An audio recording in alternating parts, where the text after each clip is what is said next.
أعوذ بالله من الشيطان الرجيم. فإذا قضيتم الصلاة فاذكروا الله قياما وقعودا وعلى جنوبكم، فإذا اطمأننتم فأقيموا الصلاة،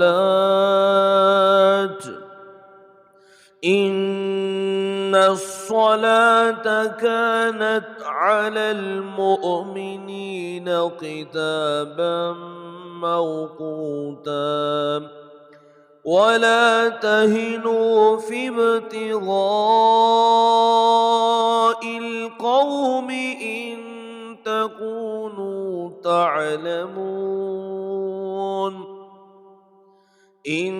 تكونوا تعلمون فإنهم لا يعلمون كما لا تعلمون، وترجون من الله ما لا يرجون،